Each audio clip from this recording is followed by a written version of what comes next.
warm welcome to all of you. We really appreciate you being here with us. We are today especially fortunate to have leading experts, in particular our guest of honor from the Turkish Ministry of Foreign Affairs today to discuss what is admittedly very complicated. I wouldn't even say that it's an issue, it's a set of issues, the kind of confluence about the Eastern Mediterranean, where we have old issues, new issues, combined with energy and geopolitics and conflicts and potential conflicts and so forth. My name is Paolo from Schirach. I am the president of the Global Policy Institute and also chair of Political Science and International Relations at Bay Atlantic University. We are very fortunate to have with us the Ambassador of Turkey. Thank you, sir, and thank you for you to your staff and your colleagues for making this event possible. And of course, our president, Dr. Sinan Batanartiran, and other colleagues and friends and students. So, without further ado, I will not proceed with reading. It's all here, the bios of our distinguished speakers. And I would really like to go straight into the subject, and I would like to, if there is unless, sir, you object, maybe you can go first and provide the general framework and understanding of the issues. And then Arnold, that's okay, you follow, and Michael, is that okay? That's fine. So let's do it this way. So without further ado, sir, the floor is yours. Thank you very much. It's really a great pleasure to be here, and I'd like to thank all the organizers, the Atlantic University and the Global Policy Institute. So I'm going to talk about the situation in the Eastern Mediterranean. It's a hot topic because it's not only about the energy issue, natural resources, offshore natural resources. It's about the delimitation of maritime boundaries in the Eastern Mediterranean. So I'm known as a law of the sea expert. So I like to touch upon the legal aspects of the issue. And of course, it's difficult to explain something if you don't see the maps. So I have lots of maps to share it with you. So maybe, how can I do it? Maybe I'll take you to there so that you can see the maps. I don't know. Sure. And I'd like to be, can I continue my presentation while standing up? No, maybe much better because you cannot see the maps. Sajid, can you help?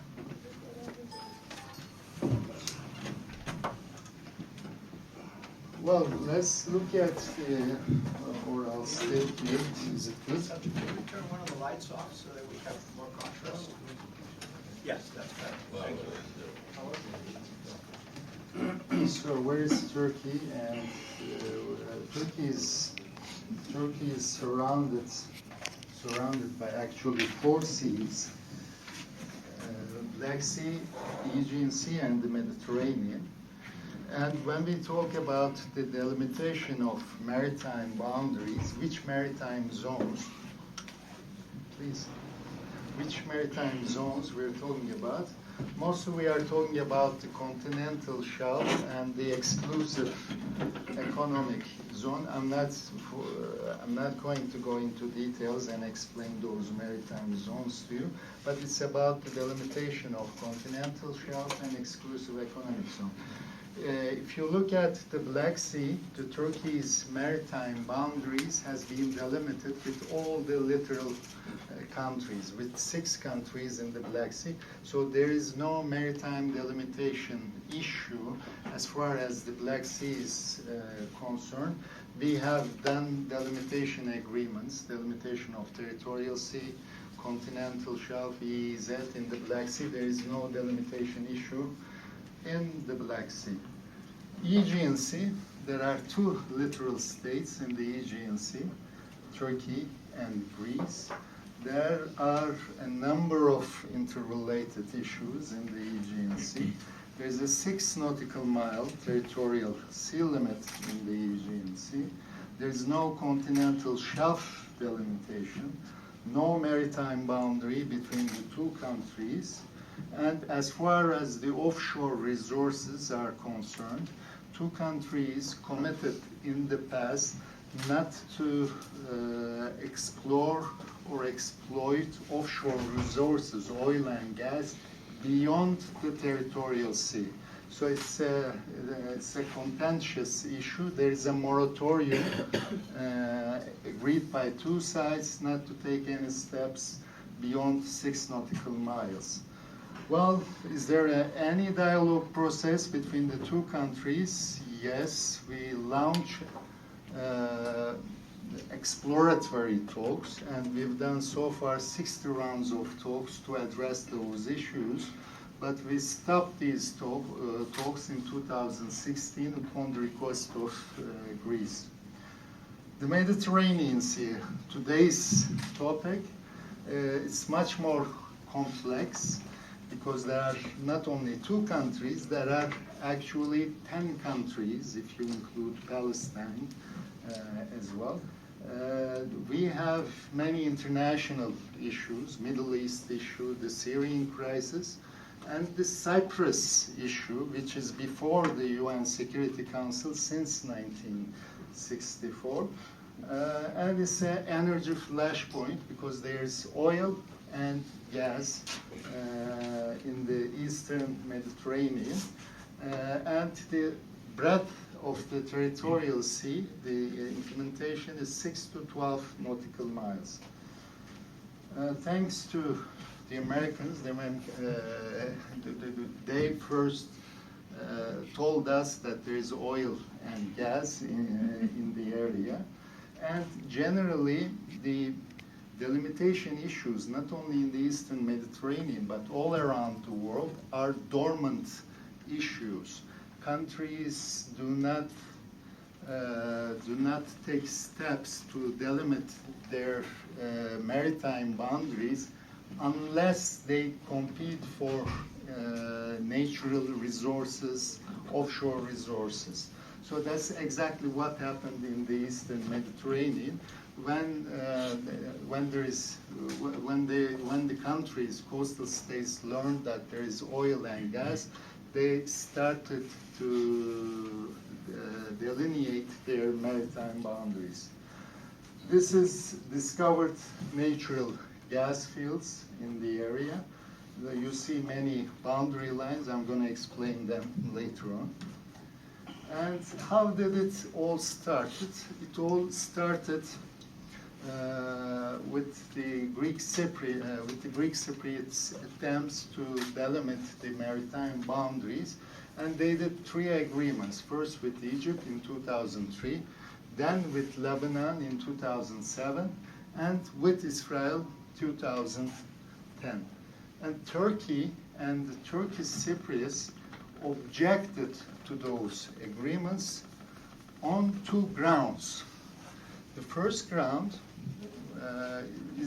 was related to law of the sea.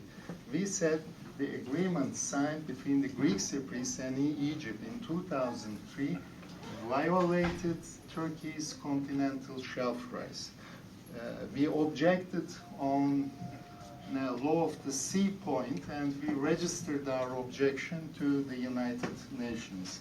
The second ground of our objection was that Cyprus, Republic of Cyprus, is not a normal state because it was established in 1960 with the political equality of the 2 sides in the island, namely the Turkish Cypriots and the Greek Cypriots. And unfortunately, the Republic of Cyprus was destroyed in 1963, but the Greek Cypriots continued to use the title of the Republic of Cyprus. And the reunification of the island were subject to talks under the auspices of the United Nations since 1968.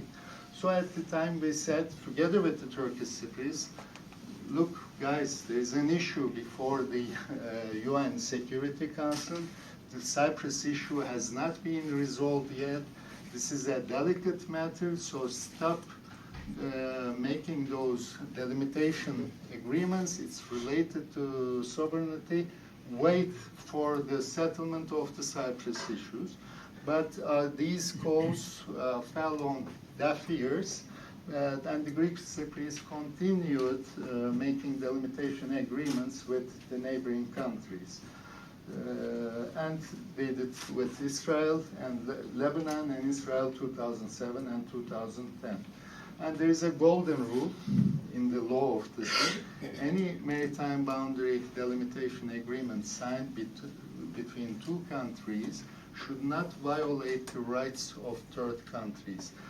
Why I'm saying this? Because, as I mentioned to you, the agreement between the Greek Cypriots and the Egypt violated Turkey's continental shelf rights. These are the agreements. Also, the agreement that Greek Cypriots signed with Lebanon became a problem because Lebanon opposed to that agreement. Now there is a triangle here, which is contested by both countries in the region. So what happened later on? 2006 and 2007, Greek Cypriots launched 2D, 3D seismic surveys. In 2007, they drove offshore blocks and announced first licensing. And on 19 September 2011, the Greek Cypriots started their first offshore drilling.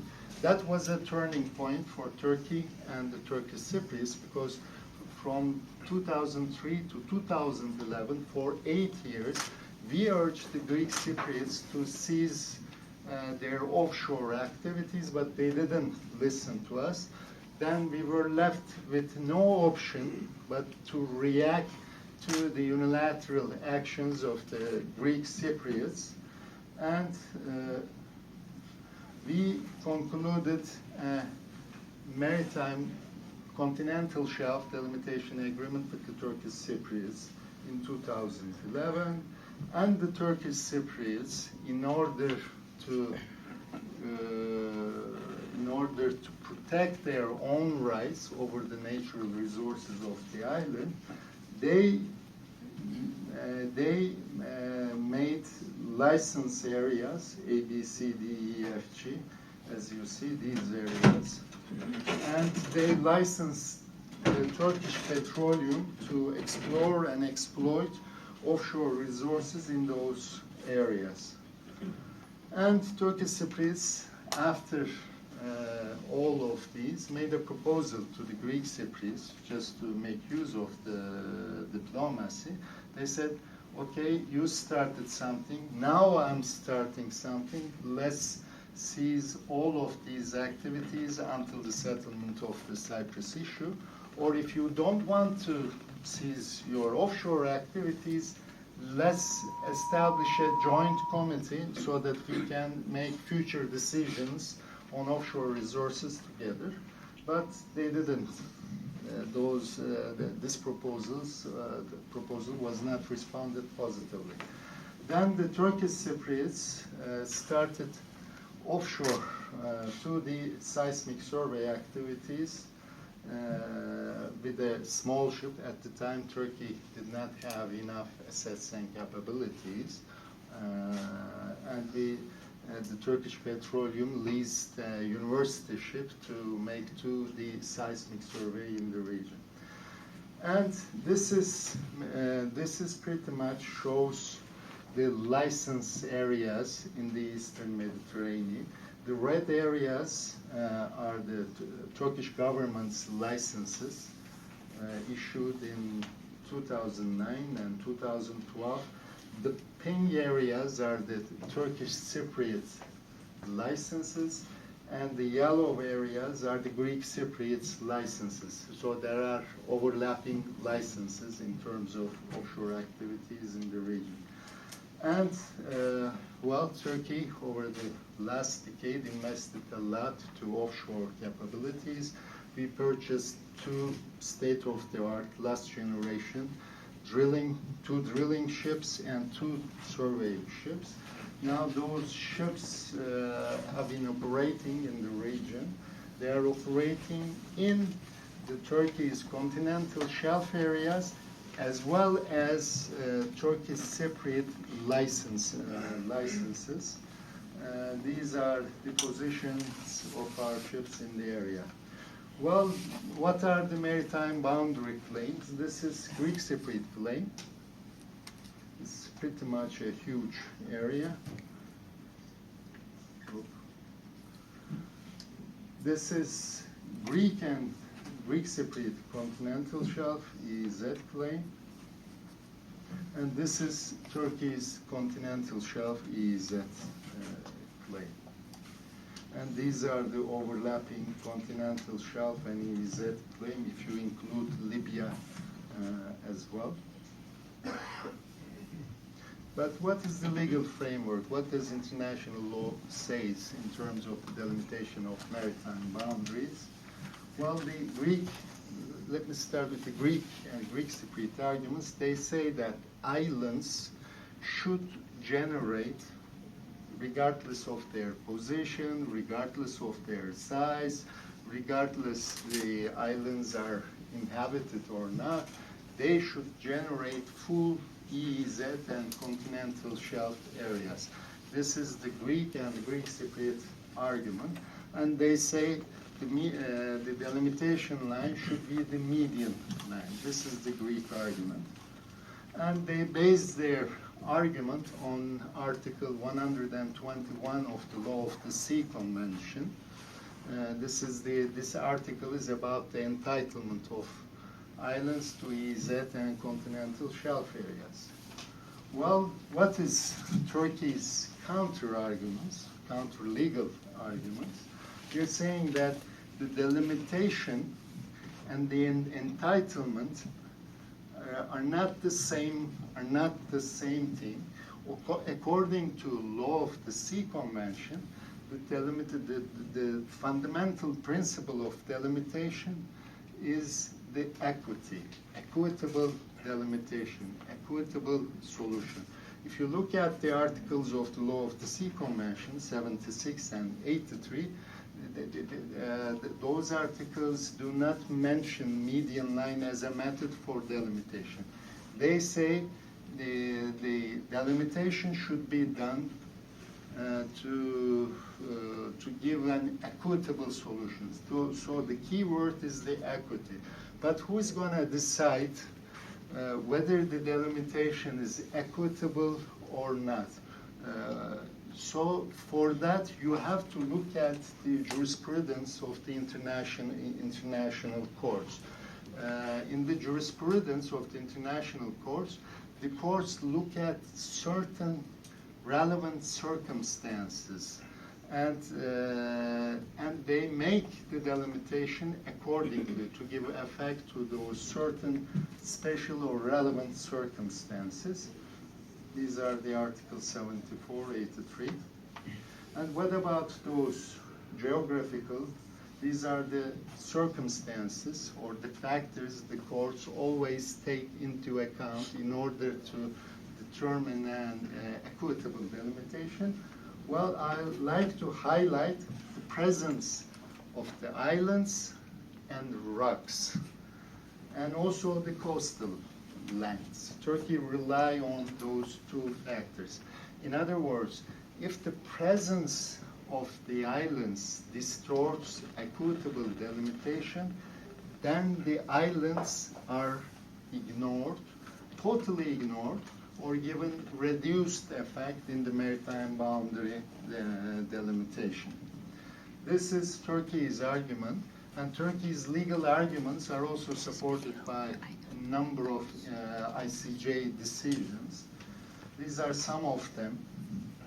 For example, the Channel Islands. Channel Islands belong to UK. They are located in the close vicinity of France. But when it comes to delimitation of maritime boundaries, those islands were not given any EEZ or continental shelf. They are enclave, and the boundary line constructed between the two mainlands. There are many examples. I don't want to bore you with those legal arguments, but I'll just go through these examples. Libya, Malta. There are many cases where the islands were not given full weight, mostly enclave. And there are many islands. And I'm going to give this presentation available, so you can, maybe you can put it in your university's website so that everybody can see it. So there are many, many examples. This is the example that I like very much. This is Australia and Papua New Guinea. It's a very interesting geography. There are many Australian islands close to the mainland coast of Papua New Guinea. And then the two countries agreed to apply only 3 nautical miles in order to provide freedom of navigation in the area to third countries.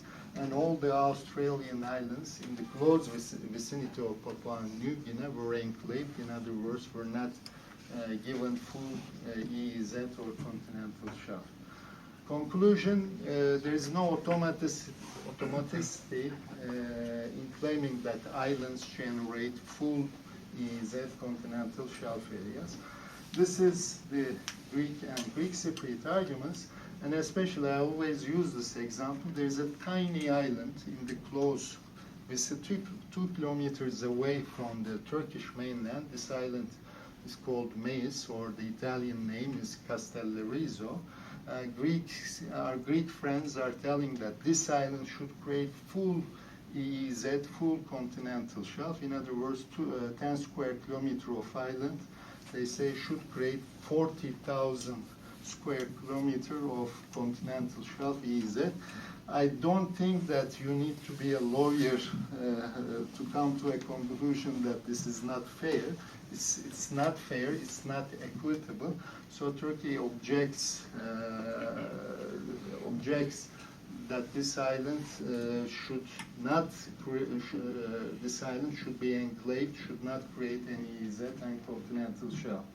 Turkey has the longest coast in the Eastern Mediterranean, so we are fighting with the EU on legal arguments, and we consider that the EU's approach is biased towards Turkey. First of all, EU considers our activities illegal. Then they also ask Turkey to respect the sovereign rights of its member states and the EEZ. Well, these are unfair because, first of all, EU has no authority on maritime boundary delimitation. This authority lies with the member states, and last week there was a decision by the EU Court of Justice, and the EU confirmed that this EU court confirmed that they have no authority on maritime boundary delimitation.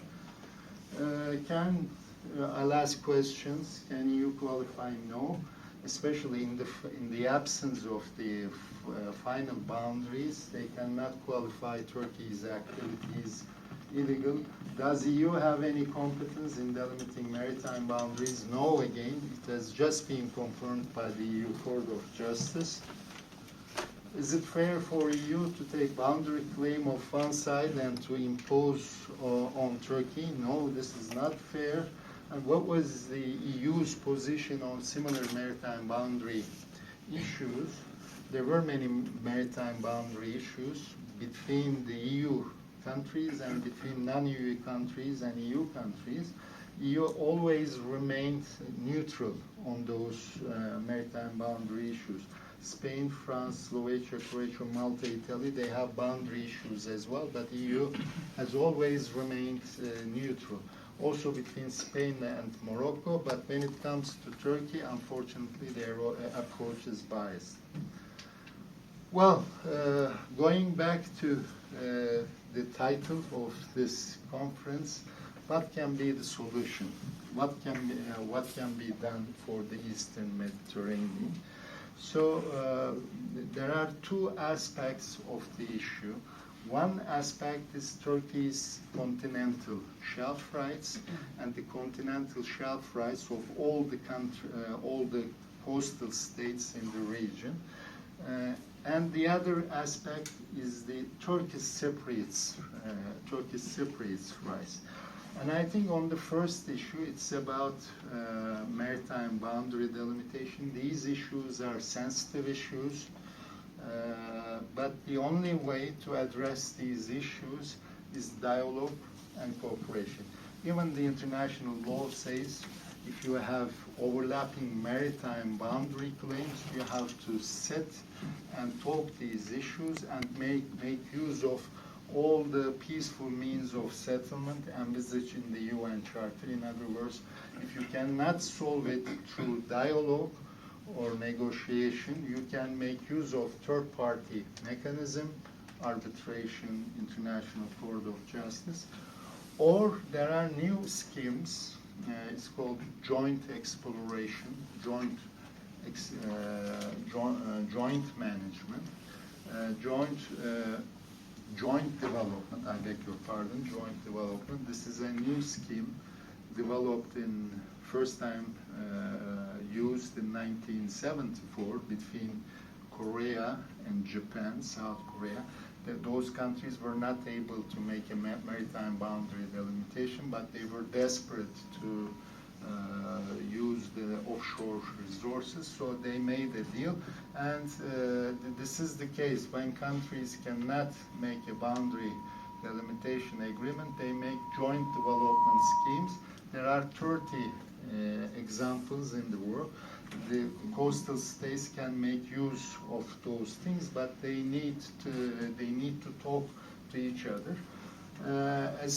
Turkey's official position is we are ready to talk to all the countries in the Eastern Mediterranean, except the Greek Cypriots, to make the maritime boundary delimitation agreements.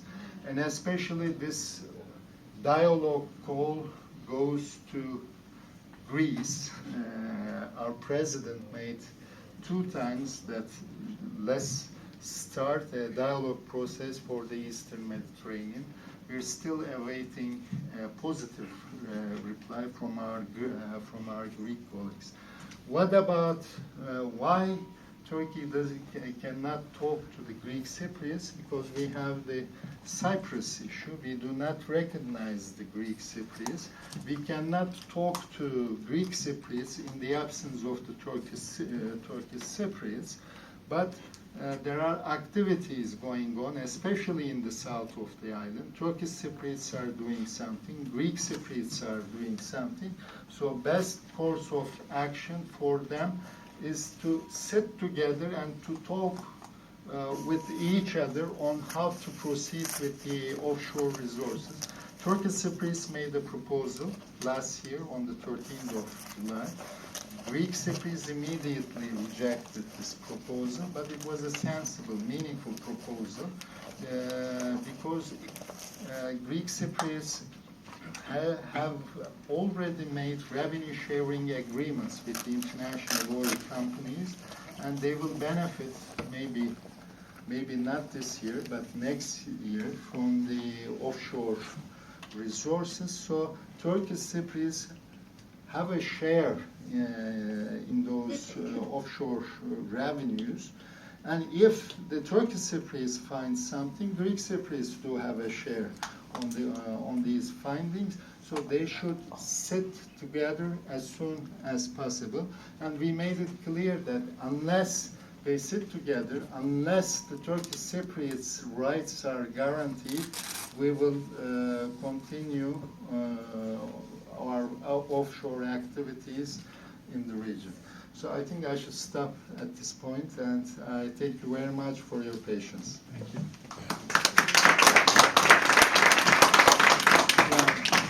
Thank you so much, Mr. Ambassador, for very, very thorough and comprehensive presentation of the legal aspects of this. Reminds me when I was studying law of the sea many, many years ago, and I said, hey, it was worth something, because this brings back memories of very complicated and arcane matters. The rules, of course, interpretation of the rules can be a little complicated, but we really appreciate your clarity of exposition. Arnold, your turn to make some comments here. Of course, our friend here and colleague Arnold, who also is a faculty at the Atlantic University, he has long experience in working on economic, I should say, energy and security issues. So, your comments. Thanks, Paolo. And I'll just make a couple of quick points about security and turn it over to my colleague Paul Michael, and we can have a general discussion. But as Paolo mentioned, that I look at things primarily from a security aspect, mostly from a U.S. or a NATO consideration. So I'm glad the ambassador, when he initially showed the map, that he included the Black Sea with the Eastern Mediterranean, because I think that's important to look at this the way we do, what I do, and also with DoD, is seeing as the Eastern Mediterranean as, to some extent, as an extension of southeastern Europe and the whole the NATO dynamic. So I think it's important that we look at the flows of energy, the ability to supply NATO forces, which Turkey is certainly a key member.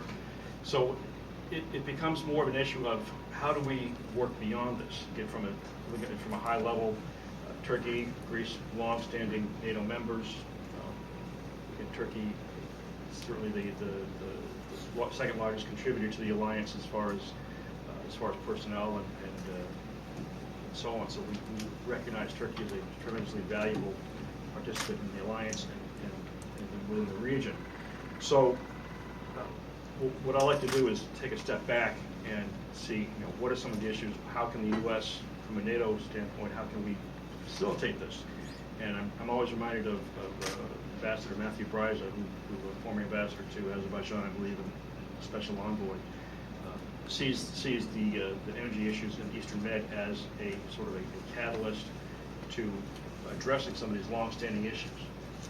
He and I guess, we're fairly optimistic that we can use these very delicate, very complex issue as a means of bridging not just the energy issue, but also the broader challenges that we've seen from within Cyprus over the many decades. So one way of lessening tensions, as the ambassador has mentioned, the ability to have a dialogue to very clearly address some of the EEZ issues and how that can be affected. So again, I'm generally optimistic. I think Turkey, being a longtime friend and ally of the United States, it's in everybody's interest to address this and work through these issues, realizing it may be more of easier said than done, certainly, but I think that the fact that we're at a point where the relative standstill, where discussions are necessary to happen for any real progress to be made, I think we're at a point now where this is the right step for all parties to take. So let me stop here, and I'll turn it over to Paul Michael, and then we can have a general discussion on a variety of topics that are going forward. Paul Michael. Well, thank you. Thank you to BAU and GPI for inviting me on this distinguished panel. It's a very important and critical issue. And as the title of the discussion suggests, we may be on the cusp of conflict in this important sub-region of the world. It's a very compact area, basically 400 miles by 600 miles from the coast of the Levant to the north-south axis from the Aegean to the borders of Libya. And we have a multiplicity of actors and forces and interests operating in this area. I've been to the region, Eastern Mediterranean, Persian Gulf, Turkey, about 30 separate trips. So I know the area. I'm not an expert in that area necessarily, but I have a deep and abiding interest in the region, certainly towards peace, stability, and prosperity, which the region well deserves, as you know. More recently, in April, I was invited to write a report for the U.S. Marine Corps University in Quantico on this very issue of Eastern Mediterranean gas and crisis scenarios. It was published in June, and then at the end of July, I was invited to conduct or to instruct a 2-hour course for U.S. Marine Reserve senior staff officers. So these would be officers, majors, colonels, lieutenant colonels, on the very issue. So this is an important and topical issue for U.S. military and national security planning. And I think the ambassador's visit here, in terms of his timing, is auspicious.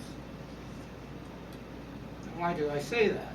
Not only because of the conditions in the region, but because, in my opinion, for the first time in 3 years, we have a National Security Council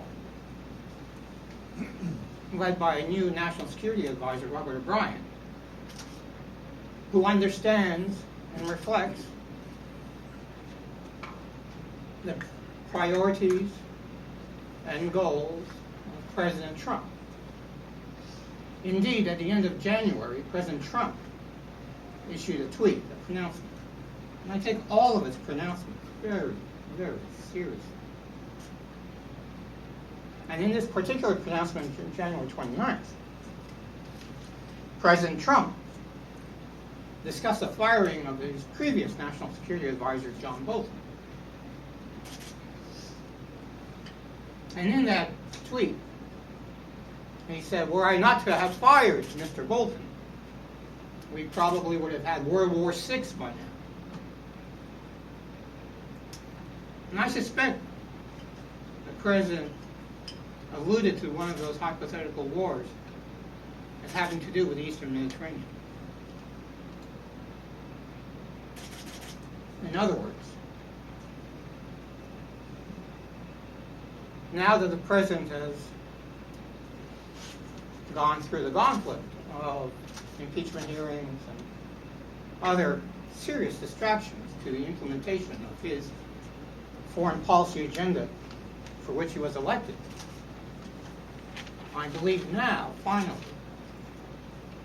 we will begin to see some consistency, coherency, and discipline in terms of national security planning and priorities, which will speak to the promotion of stability and the resolution of potential conflicts in the Eastern Mediterranean by defining what the American national security interests are in that part of the world. And I believe those interests are quite different than what we have seen in the last few years. And actually, if you want a clear articulation of the dysfunction that has permeated national security calculations pertaining to the Eastern Mediterranean, I would refer you to a very well-written article published on June 5 by Michael Wilner, 2019, with the McClatchy Papers, outlining the planning for the Eastern Mediterranean and the creation of a new security architecture based on the Eastern Mediterranean pipeline, which would transport gas from the Israeli coast through Cyprus and Greece into southern Europe. And it's upon this highly problematic infrastructural project, this pipeline, which in all probability will never be built, that the U.S., through the National Security Council leadership, from the previous administration into the current administration, devised a calculus which has undermined the equilibrium and the balance of power equation in the Eastern Mediterranean, leading to the issues that now the ambassador has spoken to, which could have been prevented. Had we had consistency, coherency, and sophisticated calculations pertaining to risk mitigation in that part of the region, particularly as it pertains to market calculations. So it's my hope, and I believe that National Security Advisor O'Brien will look at this issue and begin the process of reverse engineering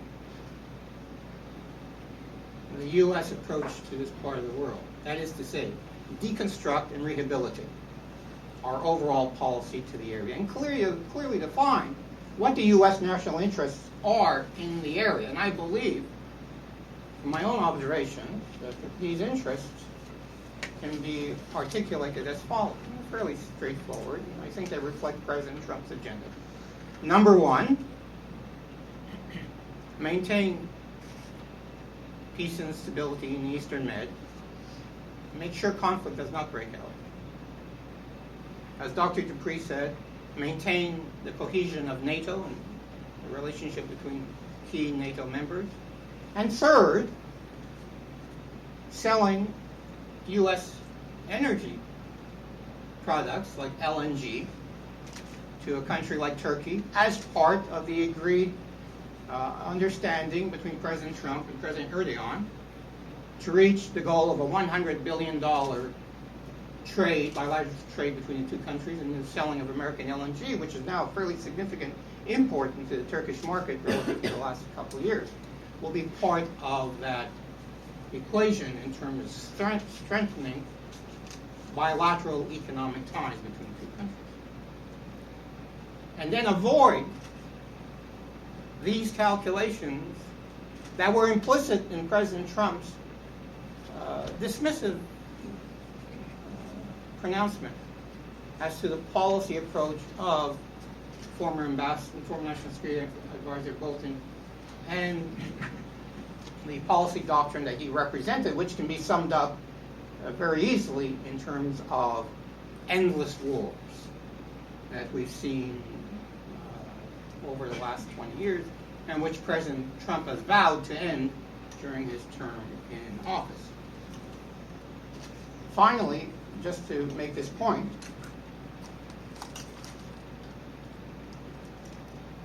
when I spoke to Marine officers, I spoke about market conditions. That when you are dealing with energy resources, anywhere in the world, from a geopolitical national security perspective, you must take into account private sector, commercial factors, market factors,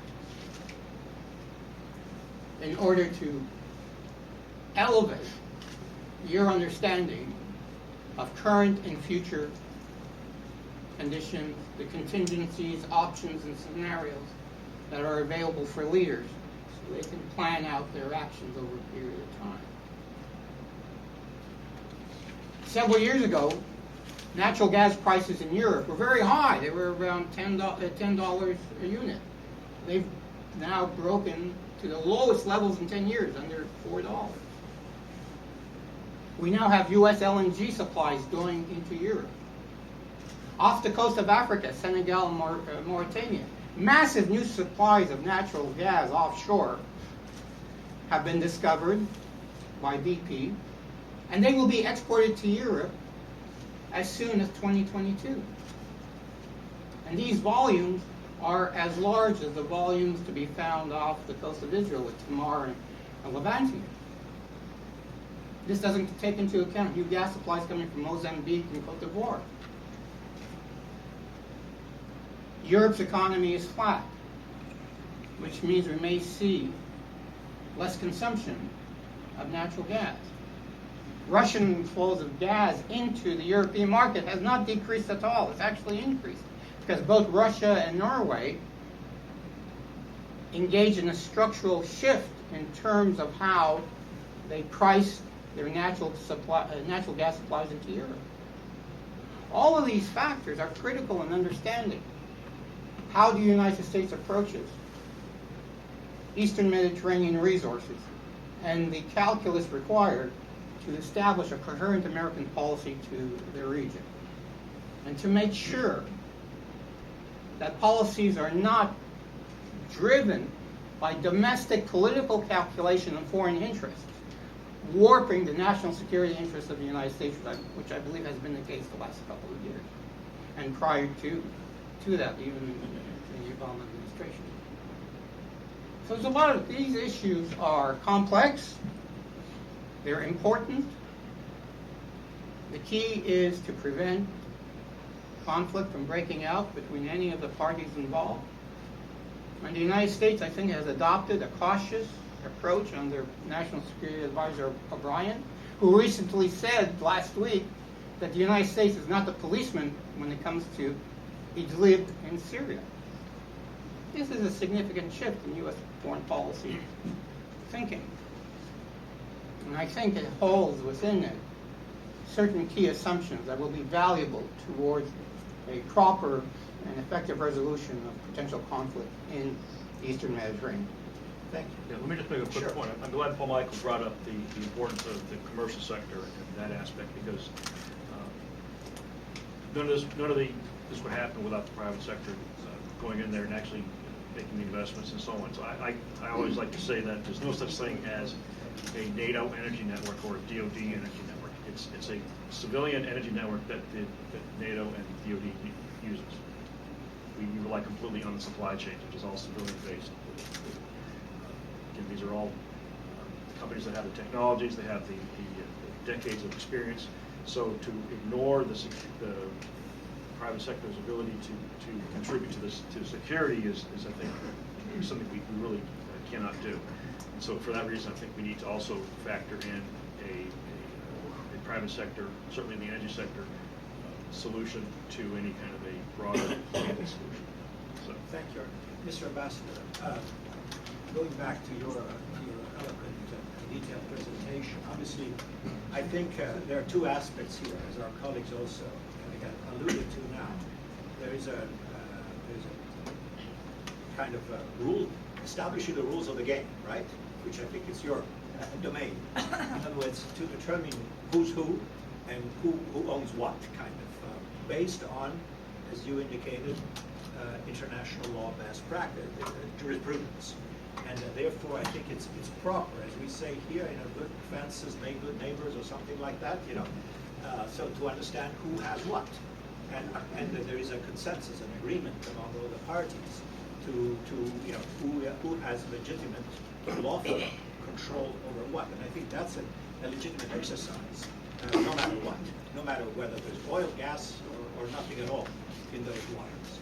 So I think your efforts have to be commended, and I really hope that that you can find the responsiveness that so far has kind of eluded your government, that is, from all the parties in the region. And again, I was looking with some kind of skepticism and puzzlement as the law passed. It was at the end of last year. The U.S. Congress passed. Essentially, we have legislated that we the United States somehow, and this is maybe National Security Advisor O'Brien will overrule this, but that we are kind of on the side of Israel and Greek Cypriots and Greece to kind of remold the area, and of course the driver would be this the pipeline that you alluded to, which doesn't seem to be realistic under any economic circumstance. So Mr. Ambassador, what I'm trying to say is this: do you think that changing political atmospheres among the various parties, and of course the United States is kind of a bystander, but not an insignificant one as a leader of the NATO alliance, and both Greece and Turkey being Turkey in particular key members, do you think that America can play a more sort of a productive role here as a broker, as a friend of everybody, or that America is biased in its positions in kind of an anti-Turkish slant, and that therefore not useful in this context?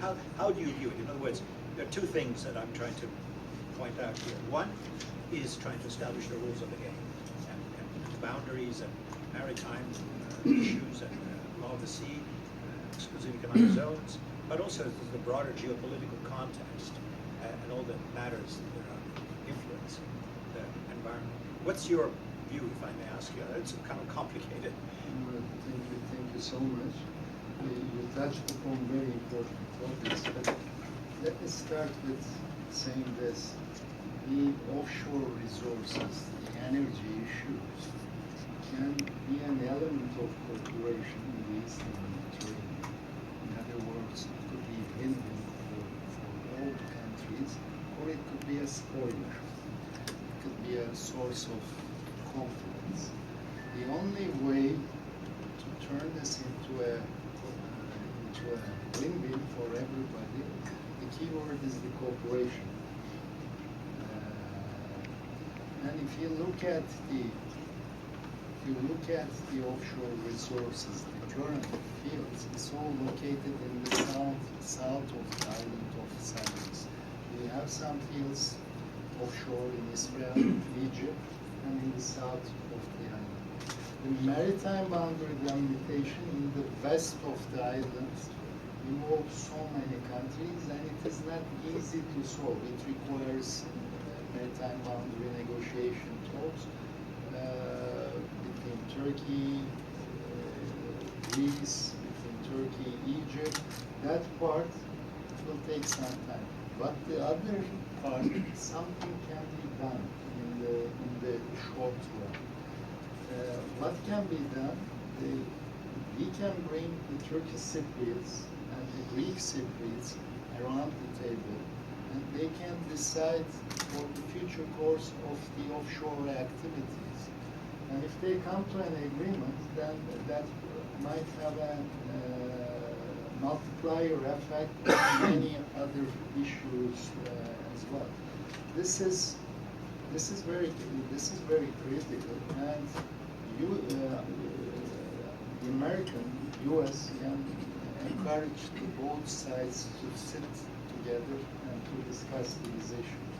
And the other aspect, well, the Eastern Mediterranean gas is a local gas now, and it requires, as you mentioned, so many factors, whether that can be an alternative to other energy resources. But it's also important that East Med gas is also in the future can be used to diversify the suppliers. It's related to energy security as well. But if you look at the geography, Turkey is the biggest consumer, gas consumer in the region, and this will increase in the coming years as well. Every year we consume 50 BCM gas, and in 20 years this will be up to 60-65 BCM. So Turkey can be a consumer and can also be a way to transport this gas to the EU markets. So the EU East Med pipeline, whether this is a feasible pipeline or not, I don't think that it's a feasible pipeline. It requires $8 to $15 billion for construction. It's a deep sea construction. There's no such example, pipeline going that deep under the sea. And it's at the end of the day, it's the investors whether they can spend that much of money. But Turkey is there. Turkey can take this gas, and Turkey can transport this gas to other international markets. But what we are seeing, what we've been witnessing, is that Turkey attempts to be excluded in those all cooperation initiatives. For example, one initiative is the gas forum established by some countries, and Turkey and the Turkish cities were not invited to this forum. We know that the Americans are supporting, U.S. is supporting this forum, but it's not practical. And without Turkey, nothing can be done in the region. We have the longest coast. We're looking at the area. We have a big energy sector. We have all the assets and capabilities, infrastructure, energy infrastructure, and Turkey is trying to be excluded from those cooperation schemes. This is not fair. And what U.S. can do is U.S. can support the involvement of Turkey and the Turkish Cypriots into those cooperation schemes.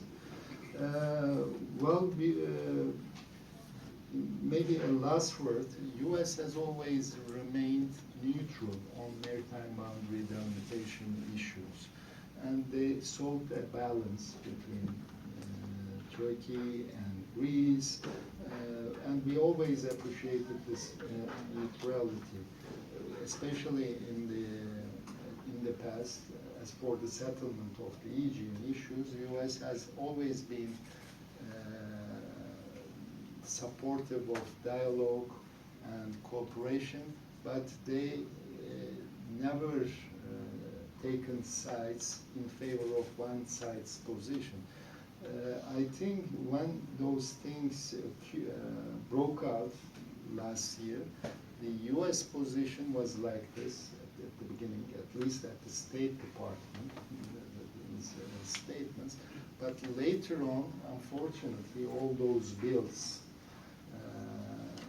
that was enacted, I think the American position have changed in favor of the arguments of Greeks and the Greek Cypriots, also from a legal point of view, because in many of those bills, I remember one of these, now the State Department are asked to make a report with regard to the Greek airspace violations. What is this Greek airspace violations?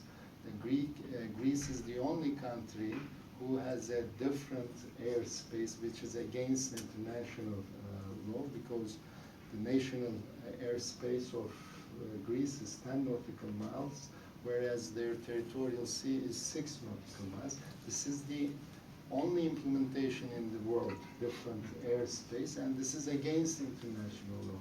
So I'm wondering how the State Department would make reports, because you fly the American aircraft, U.S. fighters fly in the international airspace, which Greece considers as their national airspace. So what kind of violations we are talking about?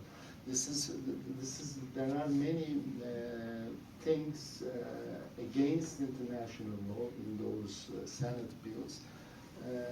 But in overall, we expect America to be more supportive of cooperation in the region and remain neutral on those legal disputes between the countries in the Eastern Mediterranean. Thank you. Let me press on this just a little further, if I may.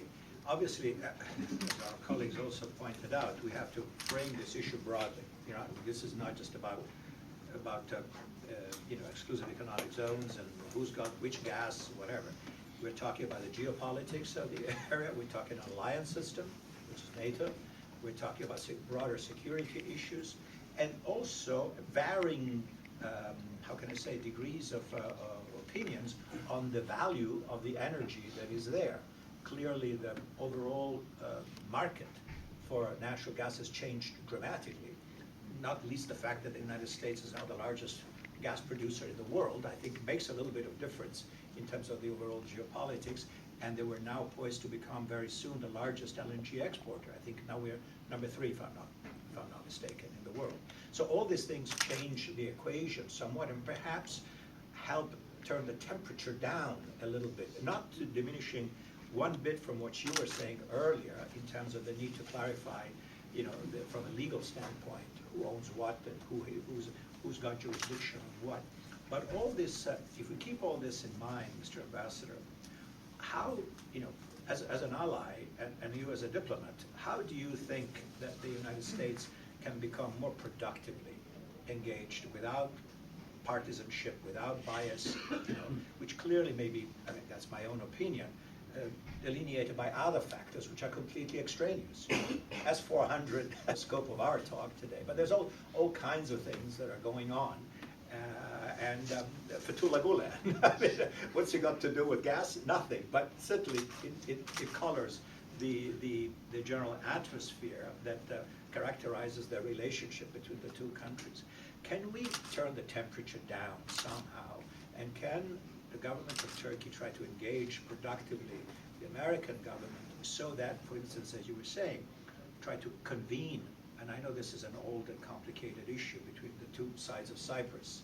If, as you said, the two sides could come to some kind of an agreement, which is outside of any mutual recognition or reestablishment of Cyprus as it was supposed to be at the time of independence, but if the two sides could come together in agreeing on how to jointly develop, as you alluded to earlier, that would be a factor in lowering the temperature and creating a more relaxed atmosphere. Do you think this is remotely realistic? I mean, I'm not asking you to reveal any state secrets here, but what do you think is feasible realistically under the present circumstances? And having a national security advisor that is being called upon to do peace and not war. Well, this is feasible. First, we expect our American colleagues to encourage our Greek friends to talk to Turkey. This is number one. Because we, in the past, from 2002 to 2016, we had what we call it the exploratory talks. We talked about the Aegean issues. And we've done 60 rounds of talks. But we stopped these talks in 2016 upon the request of the Greek government. And after the Eastern Mediterranean, we proposed them. If you want, we can resume the exploratory talks to include the Eastern Mediterranean issues, energy issues. So we have to sit with our Greek colleagues and address those Eastern Mediterranean issues. And our American friends can encourage both sides to launch those dialogue channels. If there is a need be, we can launch a new dialogue process dedicated only for the Eastern Mediterranean. We need to do this, but our colleagues, they prefer to talk to European Union, to badmouth Turkey rather than directly talking to Turkey. This is not the right approach, and the best way is to support Greece and Turkey to sit together without further ado. The second aspect, as I mentioned this earlier, we have to bring the Turkish Cypriots and the Greek Cypriots together. We don't need to wait for the settlement of the Cyprus issue, because the Greek Cypriots have been operating in the area for offshore resources since 2003. If we reduce the tension, maybe we can declare a moratorium. Everybody will stop their offshore activities in the south of the island, but this is not feasible because there are international oil companies. They have their interests, yes, including the American companies, Exxon. So the best thing is to bring the Turkish Cypriots, Greek Cypriots, sit together and agree on a cooperation mechanism, which will include the revenue sharing. Well, I don't see any difficulty to share this with you. When we made this proposal, the Greek Cypriots rejected. But some European friends also encouraged us to continue with this proposal. The Greek Cypriots then said, well, the recognition might be a problem. Because if we start giving money to the Turkish Cypriots, that might be considered as the recognition of the Turkish Republic of Northern Cyprus. But you know, if there is a way, if there is a will, there is always a way. And our minister said, if this is the problem, then we can ask the help of the international oil companies to help the two sides. So the key is we should bring two sides together without further ado, without waiting the settlement of the Cyprus issue. And the moment our principled approach is the moment the Greek Cypriots benefit from the revenues, so does the Turkish Cypriots. It has to be simultaneous. And our American friends can help us on that as well, regardless of the settlement of the Cyprus issue, because nobody recognized the Turkish Republic of Northern Cyprus except Turkey, but everybody recognizes the equal rights of the Turkish Cypriots over the natural offshore resources of the island. But this recognition is not enough. Something has to be done on the area. And the third thing, I repeat again, there are international initiatives like the Gas Forum or any international cooperation scheme in the Eastern Mediterranean should involve Turkey and the Turkish Cypriots, and that's a must, and our American colleagues can do something about it. And fourthly, I'm repeating myself, but the classic U.S. position towards all those maritime boundary issues, overlapping maritime issues, had always been neutral, and the U.S. had always been supportive of dialogue and cooperation, which is indeed what international law says if you have overlapping claims. So we expect our American colleagues to support and to take a neutral position on overlapping claims. Okay. You had a point. Quick question for the ambassadors. So what's the appetite for this type of dialogue between the two sides on Cyprus? Is there actual interest, or is it difficult to get the two sides together to address just this minor, not minor? Part of the Turkish Cypriots or the Greek Cypriots? Both sides. The leaders on both sides, is there the appetite? Yeah, from day one, Turkish Cypriots wanted to have a joint cooperation mechanism with the Greek Cypriots, but the problem is that the Greek Cypriots seems that they don't want to share not only power, but also the natural resources, wealth of the island. This is the core of the crux of the Cyprus issue. Well, thank you. Just one quick comment. What you said, I really believe that the energy companies, the international energy companies that are involved at different levels in the exploration, etc. For them, you know, business is business. They would like just to go ahead and make money and share, of course, the royalties with whoever is there. So I think they would be probably, you know, how can I say, a positive influence if, you know, I'm sure you're talking to them or somebody's talking to them, and I don't think they would be, you know, sticky in terms of saying, no, we're not going to do this, you know, we're not good with that, because their business is trying to extract the, you know, the molecules and get it out of the ground and make money. And if there's a way to do a revenue sharing agreement whereby the two sides in Cyprus both benefit, I don't think it makes any difference to them, right? I would think. That's just maybe it's wishful thinking. And let's hope that your words are not, you know, lost in the wind, and that somehow there will be some productive engagement on the part of the U.S. government that still has, we as the leading member of the alliance, still wield some influence, significant influence in matters of both energy and of course overall security. With that, I would like to open the floor for discussion. Yes, sir. Mike coming? I'm Peter Humphrey, an intelligence analyst and a former diplomat. I note that in Iraq, there's no problem with revenue sharing between the Iraqi government and Kurdistan over petroleum revenues. Even though the Iraqi government has never recognized the independence desires of Kurdistan, so there's a little bit of a precedent. I wanted to ask you about these island isolates like the Channel Islands. You're recognizing a 12-mile nautical mile national boundary around each of those properties and the ones next to Papua New Guinea. Is that right? So of course you can fish in your territorial waters, you can drill for oil in your territorial waters. Have you done so? Do any of these sediments get close enough to Cyprus or to Turkey that they might yield the Mesozoic sediments necessary to extract oil or gas? And that seems to me the logical first step to offshore exploration, doing it within your national waters.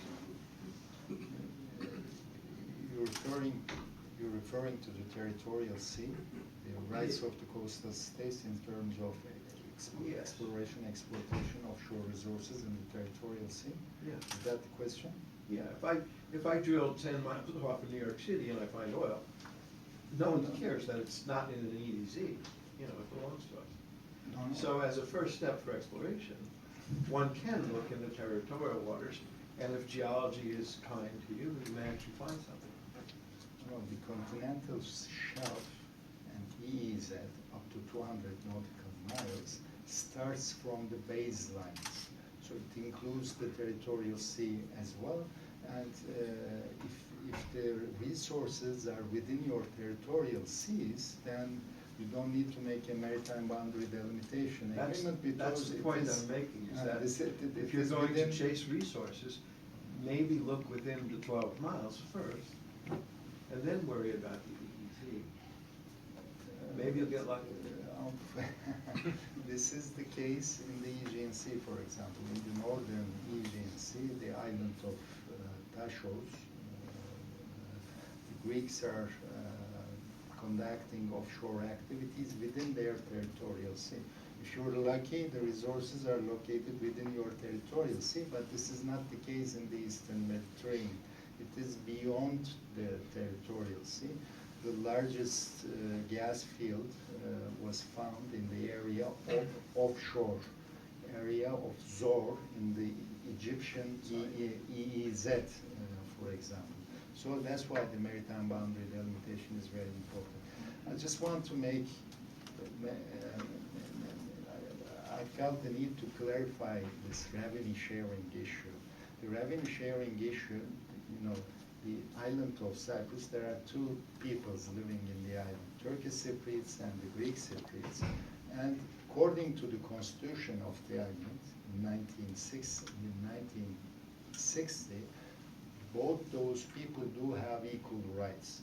And they do have equal rights over the offshore resources of the island, oil and gas, unless they decide to go for a two-state solution, but which is not the case, because there is an ongoing negotiation, not ongoing, the last one was finished in 2017 in Crown Montana, so there's a process under the UN.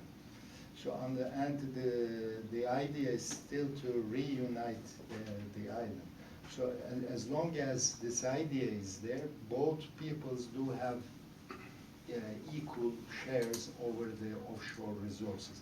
Now the Greek Cyprus has developed, has gone a long way, and they're about to take the revenues, especially in the parcel 12, close to the, not close to the Zor, close to the Israeli offshore, and they made a deal. 55% to the international companies, 45% to the Republic of Cyprus. Within that 45%, Turkish Cypriots do have a share, but I don't know. They have to sit together, and it is up to them to decide how much they will take, how much the other side will take. The same thing will apply to the Turkish Petroleum's offshore activities taking place on behalf of the Turkish Cypriots. If the Turkish Petroleum finds gas somewhere, then this gas should not go only to the Turkish Cyprus, but should also go to the Greek Cyprus as well, because they have an equal share. So they have to sit together without further ado and agree on those things. This is very important, and you should, all the think tanks and our American friends should support this. There's no harm in it for both sides. Or they both can decide on a moratorium to stop all these activities, which is not in the interest of international oil companies. Thank you, sir. Thank you. Yes, and then the other gentleman. Yes. Stanley Coburn. I'm wondering what the economic assumptions are. I'm looking at an article from a website, oilprice.com. A global gas glut is emerging, threatening LNG supporters and the East Med energy hub. In other words, they're saying this doesn't make financial sense. Forget the geopolitics. And it seems to me what you are talking about is trying to develop slide rules at the same time that calculators are entering the market. What are the economic assumptions behind these pipelines? This is a 20-year development process. Please. To me? Is that to the ambassador or to everybody? Well, I'm not an energy expert, but if you're referring to the EastMed project, it's the pipeline project all the way from Cyprus through the Mediterranean to Greece. The Turkey's opinion is that this project is not a feasible project based on the facts that you have just mentioned as well. But then why would yours be? Why would yours be? If theirs isn't viable, why would yours be? No, the other possible option is if we can create a climate of cooperation, starting with the Turkish Cypriots and the Greek Cypriots, then we can transport this gas through the island to Turkey. That might be the viable second options if we can create a climate of cooperation in the region. Anybody else? No. Okay, sir. Yes, please. Daniele Moro, USC Teleforum here. Just news from Tripoli a few months ago. The Turkish ship carrying weapons targeted by LNA in Tripoli port. And we have the pictures also from Reuters. So the question is, listening to your very interesting speech, what Turkey is trying to achieve sending mercenaries from Syria or from Turkey to fight inside Libya? This has nothing to do with what I have just touched upon. That's a political question. It's not my expertise to answer those questions. So, but you just cut this way, looking at the very interesting maps that you show to the students, from Turkey to Libya, also the airspace, not only the sea lines. Between Turkey, Libya, you have Egypt, Israel, Lebanon, Syria, Greece, and Italy. I'll answer this question. I didn't have time to touch upon the Turkey-Libya maritime deal. If you have time, I can show. In the afternoon, I'll have another conference. I think I'm going to touch upon the Turkey-Libya deal there. Please do come to that conference as well. So the Turkey-Libya maritime deal is perfectly legitimate deal. It is within the confines of the international rules that I have explained to you. And we've been talking to the Libyans for some time, and they were not happy with the unilateral actions of Greece. because the Greece issued offshore licenses in the south of the island of Crete.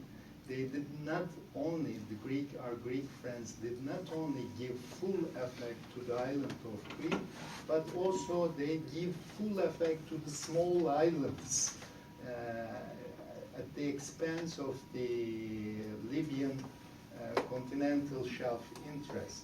So the Libyans in the past, I'm not talking about that government, this government, but in general, Libyans were not happy with those unilateral Greek actions, and they approached Turkey, and we made a deal.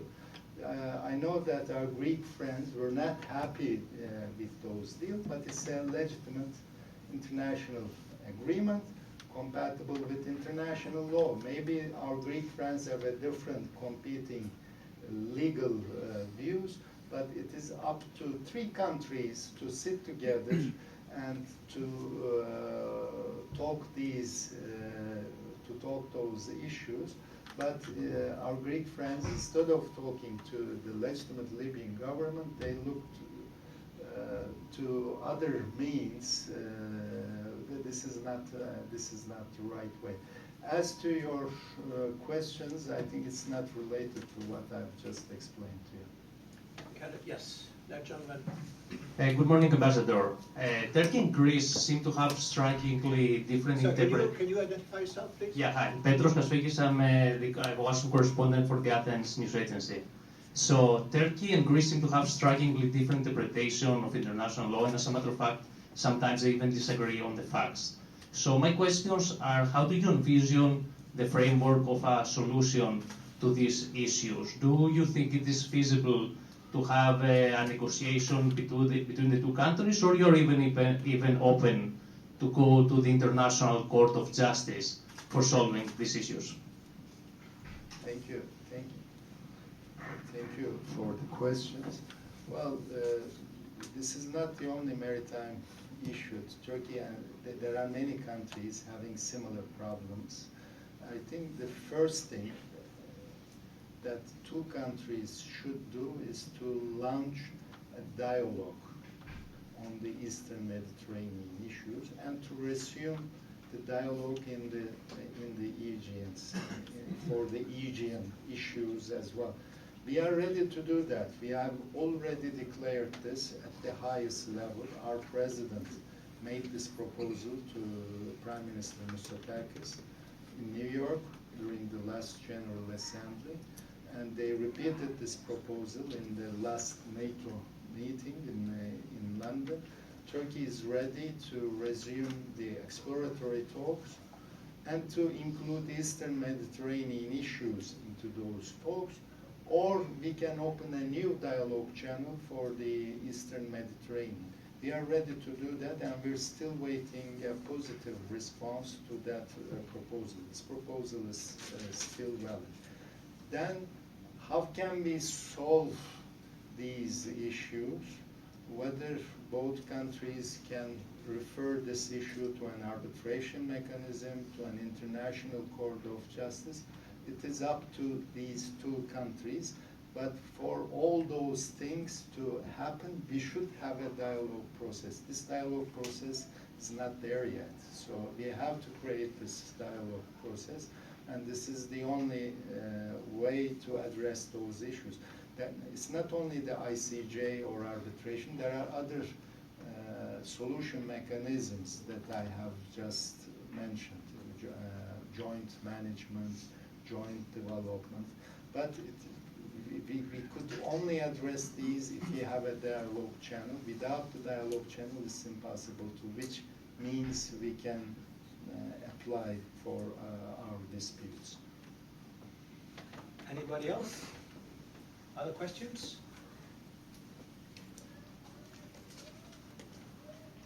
Yes, check. Hello, if nobody's asking, let me ask. I'm with the Global Policy Institute. My name is Cenk Karasaş. Without a doubt, there has been a change in the grand scheme of things with the smart move of Turkey having the mutual agreement with the Libyan government, the maritime deal, as you have stated. Now, how much of this deal depends on the stability of the Tripoli government, and how do you see the forecast ahead of us if there is a change of political situation in Libya, and does Turkey have any plan Bs to pursue its goals in the Eastern Mediterranean? Thank you for the question. Again, I would appreciate it very much if you come to my second conference in the afternoon. I'll talk about the Turkey-Libya deal as well. But regardless of which government will stay in power in Libya, this is the maritime boundary line that we concluded with Libya will continue to be Turkey's continental shelf outer boundary. So we will continue to defend this line regardless of the agreement that we concluded with Libya, because this is Turkey's continental shelf. In other words, I'll say the Turkey's continental shelf outer boundaries, but other countries see it as the claim of Turkey. So this claim will continue to be there unless we come to an agreement with other coastal states, Greece, Libya, Egypt, unless they all say that these are the boundaries, these overlapping claims will prevail. All right. Any more questions? Okay. Well, yes, sir. What's Please. going to be the second conference this afternoon? Your conference this afternoon. What is going to be? National Press Building. Where is it? I think it's a National Press Building. Where? National Press Building, 2 o'clock.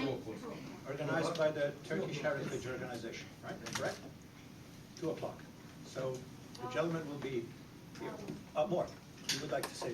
Well, I just want to make a comment, and I want to go back to what the ambassador has proposed, because I think it's very important.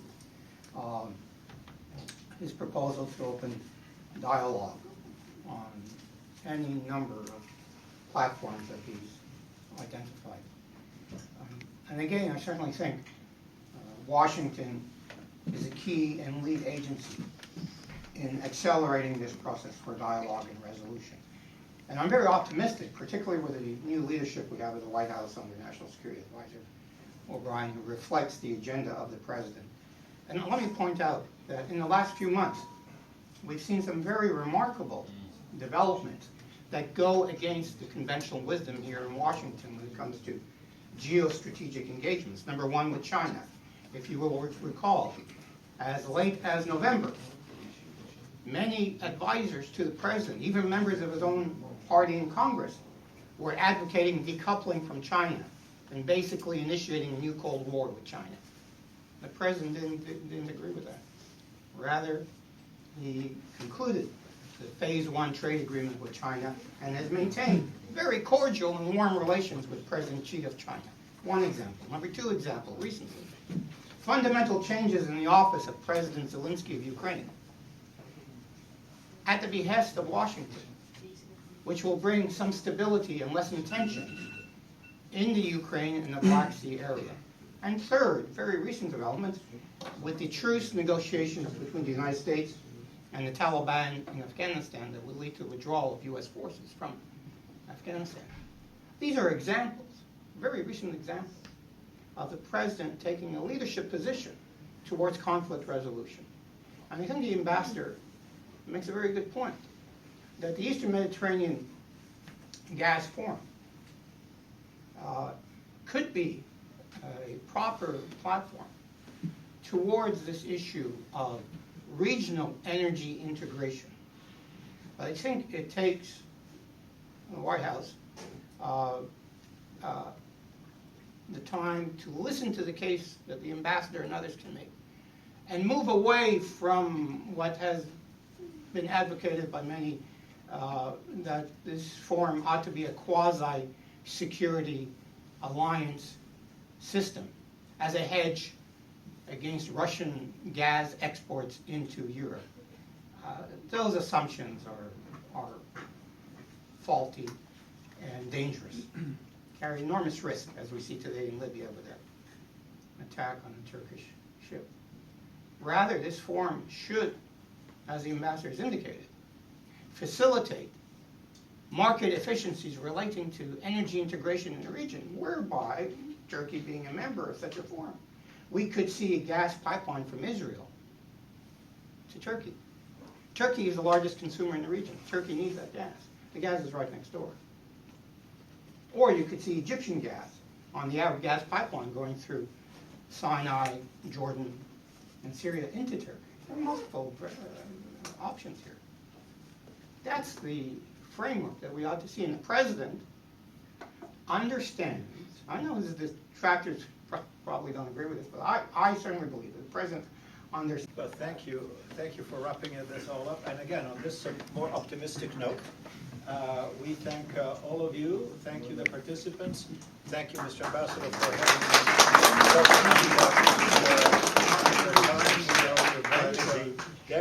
Thanks to our colleagues here from Arnie and Paul Michael. Thanks to all of you, and we are adjourned. Thank you. Are you on the?